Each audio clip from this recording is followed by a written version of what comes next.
मंडळी, ही लस्सी नाही आहे. महाराष्ट्रामध्ये उन्हाळ्यामध्ये खास करून हे ड्रिंक बनवलं जातं. हे एकदम पारंपरिक असं महाराष्ट्रीयन ड्रिंक आहे. त्याला आपण पियुष म्हणतो. उन्हाळ्यामध्ये खास करून हे पियुष पिलं जातं, कारण ते आपल्या शरीराची उष्णता कमी करतं आणि सोबतच भरपूर एनर्जीसुद्धा देतं. तर पारंपरिक पद्धतीने आपण ह्या रेसिपीला सुरुवात करूयात. एका मटक्याच्या भांड्यामध्ये मी एक मोठा वाटी दही ॲड केलं होतं. हे दही जास्त घट्टही नाही आहे आणि जास्त पातळही नाही आहे. तुम्ही व्हिडिओमध्ये त्याची कन्सिस्टन्सी बघू शकता. आणि दह्यामध्ये अर्धा वाटी पाणी ॲड केलं. ह्या ठिकाणी दह्याच्या ऐवजी बऱ्याच ठिकाणी ताकसुद्धा वापरलं जातं, परंतु ताकसुद्धा जर तुम्ही वापरत असाल तर खूप पातळ नाही वापरायचं.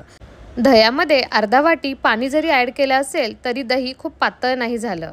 सोबतच त्याच्यामध्ये 1 वाटी श्रीखंड ॲड करायचं. हे केशर बादाम पिस्ता श्रीखंड आहे. आत्ताच तुमच्या तोंडाला पाणी सुटलं असेल, कारण आहेच खूप टेम्पटिंग. आता ह्या ठिकाणी आपल्याला श्रीखंड ह्या दह्यामध्ये खूप हळूवार हाताने व्यवस्थित मिक्स करून घ्यायचं. बरेच जण ह्या ठिकाणी ग्राइंडिंग जारचा पण यूज करतात आणि मिक्सरमधून हे फिरून घेतात, परंतु त्याच्यामध्ये ट्रॅडिशनल असा मातीचा फ्लेवर येत नाही. त्यामुळे जमेल तेवढं तुम्ही बाहेरच त्याला फेटून घ्या. मातीचं भांडं नसेल तरीही चालतं. स्टीलच्या किंवा काचेच्या कोणत्याही भांड्यामध्ये अशा विस्कच्या साहाय्याने तुम्ही हे मिश्रण मस्तपैकी मिक्स करून घ्यायचं आणि सोबतच त्याच्यामध्ये थोडीशी विलायची पूड ॲड करायची. छान असा फ्लेवर येतो. आणि 4 ते 5 चमचे केशरचं दूध थोडंसं कोमट करून त्याच्यामध्ये 4 ते 5 केशरच्या काड्या ॲड करायच्या आणि त्याला अर्धा तास ठेवल्यानंतर असा सुंदर कलर येतो. ह्या केशरच्या दुधामुळे आपल्या पियुषला कलरही छान येतो आणि फ्लेवरही खूप छान येतो. ह्या ठिकाणी ड्रायफ्रूटचे काही काप, पिस्ता किंवा बादाम टाकणं कम्प्लिटली ऑप्शनल आहे आणि सर्व व्यवस्थित मिक्स करून घ्यायचं. आणि तुम्हाला जर गरज वाटत असेल तर तुम्ही 1-2 चमचे साखर ॲड करू शकता. श्रीखंड ऑलरेडी गोड आहे आणि दहीसुद्धा खूप आंबट असं वापरलेलं नाही आहे, त्यामुळे साखर ॲड करायची किंवा नाही ते ऑप्शनल आहे, पण बऱ्याच ठिकाणी साखर ॲड केली जाते. आणि ह्यावेळेस सर्व मिश्रण व्यवस्थित मिक्स करून घ्यायचं.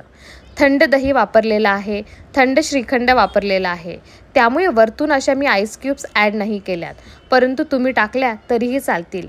किंवा एक 10 ते 15 मिनटासाठी हे मातीचं भांडं आपण फ्रीजमध्ये ठेवायचं, म्हणजे आपल्याला बर्फ ॲड करण्याची गरज पडणार नाही. पियुष बनवायला खूप सोपं आहे आणि तेवढंच रिफ्रेशिंगसुद्धा. लहानांपासून मोठ्यांपर्यंत सर्वांनाच आवडणारी असं हे ड्रिंक आहे. थंड झाल्यानंतर छानपैकी त्याला आपण ग्लासमध्ये सर्व करून घ्यायचं किंवा ह्या ठिकाणी तुम्ही बर्फाचे काही पीसेससुद्धा ॲड करू शकता. तुम्ही ही रेसिपी ह्या उन्हाळ्यामध्ये नक्की ट्राय करा आणि तुमच्या फॅमिलीसोबत एन्जॉय करा. सर्व करताना ग्लासमध्ये थोडेसे ड्रायफ्रूट्स आणि जमलंच तर थोडंसं केसर ॲड करा.